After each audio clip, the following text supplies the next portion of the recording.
तो compartment exam के लिए बचा है अब मात्र एक लास्ट डे और मैं आप लोगों को बताने वाला वो सारे इंपॉर्टेंट पॉइंट जो आपको इस लास्ट डे में करना होगा। देखो यार, सबसे पहले तो एक चीज मैं एकदम क्लियर कट में बता दे रहा हूं आप लोगों को कि जितने भी बच्चों ने कंपार्टमेंट एग्जाम देना है और जिस भी सब्जेक्ट का देना है, अभी तक तुमने जितना पढ़ा है उस सब्जेक्ट में, और अगर वो सब्जेक्ट जो है तुम्हारा उसका एग्जाम 5 दिन के अंदर होने वाला है, तो एक चीज एकदम अपने दिमाग के अंदर डाल लो कि अगर 5 दिन के अंदर होने वाला है तो this is the time when you are going to stop everything. यानी अभी तुमने मान लो अगर 14 में से मान लो 10 चैप्टर या 8 चैप्टर कर लिए हैं, अब तुम उसी 8 चैप्टर के बल पे आगे जाने वाले हो। अगर तुमको लगता है कि वो 8 चैप्टर तुमने बिल्कुल कंठस्थ तरीके से किए हैं कि मैं अगर उससे कोई भी क्वेश्चन दूं तो तुम्हारे पास आंसर्स हैं, तब भले ही तुम उस चीज को कर सकते हो कि तुम और भी ज्यादा चैप्टर कर सकते हो अपना और ज्यादा मार्क्स बढ़ाने के लिए।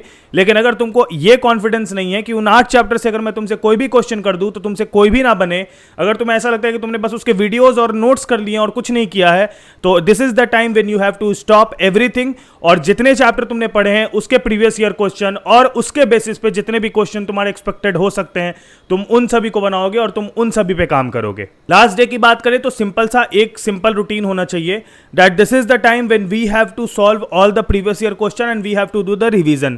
अब रिवीजन और प्रीवियस ईयर क्वेश्चन कैसे करेंगे वो मैं अभी आपको बताने वाला हूं।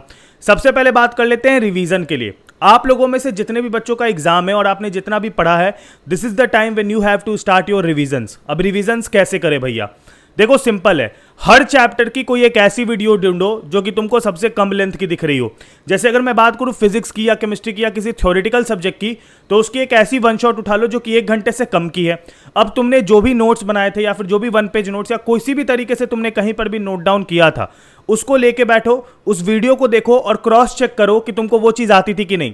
जैसे मान लो मैं वीडियो को देख रहा हूं, मेरा एक कोई टॉपिक आ रहा है, उस वीडियो में वो टॉपिक बता रहे हैं, वहां पर मेरे नोट्स में लिखा है, मेरे को एक बार रीचेक करना है, मेरे को एक बार मिलाना है दैट आई नो दिस, मेरे को इसके बारे में आइडिया है। अगर तुमको वीडियो देखने के समय लगता है कि अरे ये क्या नया चीज बोल दिया, ये तो मैंने में लिखा भी नहीं है, तो या तो उस चीज को दोबारा से वीडियो को देख के कर सकते हो अपने ब्रीफ वाले से भी, और या तो फिर उसी चीज को अगर ऐसा मान लो नोट्स में लिखा है फिर भी नहीं तुमको आ रहा है कि अरे नोट्स में मैंने लिखा है बट मेरे को याद नहीं है क्या है, तो उस चीज को तुम वहां पर स्टॉप करके आराम से धीरे से एक बार रिवाइज करो।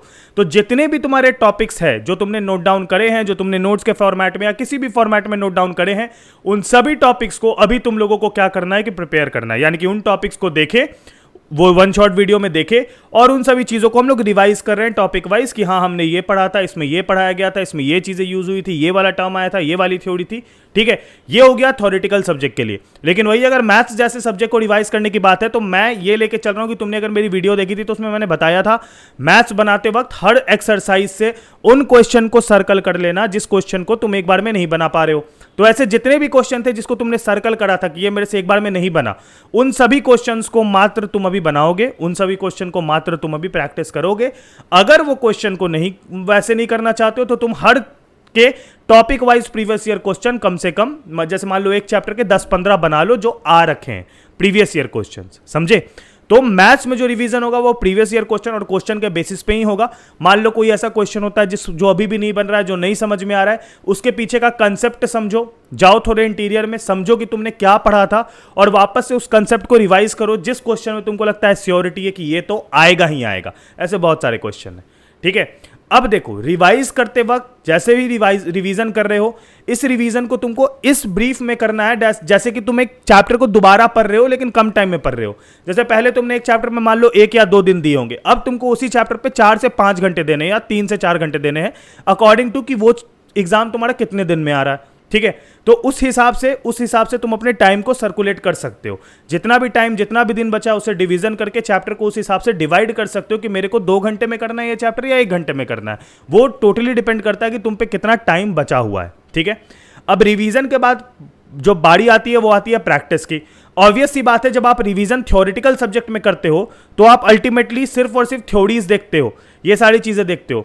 हाँ, अगर आप मैथमेटिक्स जैसे सब्जेक्ट में रिवीजन करते हो तो आप एक तरह से प्रैक्टिस ही करते हो। तो मैथमेटिक्स जैसे सब्जेक्ट में क्या है कि आपका प्रैक्टिस रिवीजन साथ चलता है, क्योंकि ultimately you have to solve the question. But जब थ्योरेटिकल सब्जेक्ट आते हैं तो वहां पर आपको अपनी थ्योरी करनी होती है। तो पहले आपने थ्योरी की रिवीजन की, अब प्रैक्टिस में आप उसके प्रीवियस ईयर क्वेश्चंस उठाओगे और आप उसके प्रीवियस ईयर क्वेश्चंस को रिवाइज करना शुरू करोगे। अब बहुत तरीके के प्रीवियस ईयर क्वेश्चन हो सकते हैं, जिसमें कि थ्योरेटिकल प्रीवियस ईयर क्वेश्चन हो सकते हैं, और क्योंकि तुमने ऑलरेडी अभी अपनी थ्योरी रिवाइज की है तो जितने भी थ्योरेटिकल वाले प्रीवियस ईयर क्वेश्चन होने चाहिए वो तुमसे बनने चाहिए। उसका आंसर तुमको आना चाहिए। आंसर नहीं तो एटलीस्ट आंसर में लिखे गए 100% में से तुमको एटलीस्ट 40% तो आना चाहिए, जिसको तुम अपने एग्जाम में लिख पाते। अगर तुमको लगता है कि ये चीजें तुमको नहीं आई तो तुमने भैया ना रिवीजन करा अच्छे से, ना तुमने पढ़ा अच्छे से, ठीक है। तो अब सेकंड चांस तो है नहीं कि अब फिर से वापस से वही जो हमने गलती करी कंपार्टमेंट में कि मस्त मजे मार रहे थे उतने दिन से, जब एग्जाम आया तो हमारी आंखें खुल जाती है कि अरे बाप रे बाप, अब तो कंपार्टमेंट एग्जाम आ गया। तो ये मजा मारने वाला टाइम तो अब जा चुका है भाई, अब उसका तो कोई सॉल्यूशन नहीं है अपने पास। बस यही है, ये बच्चे, उन्हीं बच्चे के लिए वीडियो है जो कि ऑनेस्टली थोड़ा पढ़े थे। अभी तुमको क्या करना चाहिए, क्योंकि अभी तुम इस डिसीजन पे हो कि भैया मैं और चैप्टर्स कर लूँ या जितने कड़े हैं उसको गार्निश कर लूँ, तो वो टोटली डिपेंड करता है। अगर तुम्हारा एग्जाम 5 दिन के अंदर है तो जितने भी चैप्टर पढ़े उसको गार्निश करो, और अगर तुम्हारा 5 दिन से बाद है तो आराम से और भी चैप्टर्स तुम कर सकते हो। तुम्हारे पास इनफ टाइम है, इनफ सफिशिएंट टाइम है, कॉमन सेंस लगाना है। पता है मैं जहाँ भी कॉलेज कर रहा हूँ, ठीक है, ये हॉस्टल से ही वीडियो बनाता हूँ, पता है ये तुम लोगों को। टीचर ने एक बात कही थी जो मुझे कहना था यूट्यूब पे, बहुत मन था कहने का। कॉमन सेंस एक वर्ड होता है ना, कॉमन सेंस। ये कॉमन सेंस ही एक ऐसा वर्ड है जो सबसे ज्यादा कॉमन नहीं है, ये सब लोगों में नहीं होता। Common sense is not common.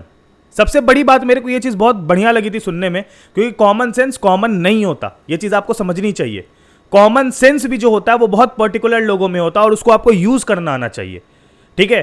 तो आप अपने हिसाब से जो चीजें आपको प्रायोरिटी में लगता है कि इस चीज को भी मेरे को प्रायोरिटी में रखना है और रखना चाहिए, उस चीज को आप प्रायोरिटी में रखो। At this point you have to prioritise कि आपको पहले गार्निश करना है और जितना पढ़ा है उससे स्कोर करना है, या आपको और बचे हुए चैप्टर्स को कवर अप करना है। It's totally dependent on you. और मेरे को पता है कि तुम लोग इतने एबल हो, इतने तुम लोगों को पता है कि ये चीजें कैसे करते हैं, ठीक है। All the best for your compartment exam. जरा सा कमेंट बॉक्स में लिख देना किस चीज़ का कंपार्टमेंट एग्जाम है और कब है।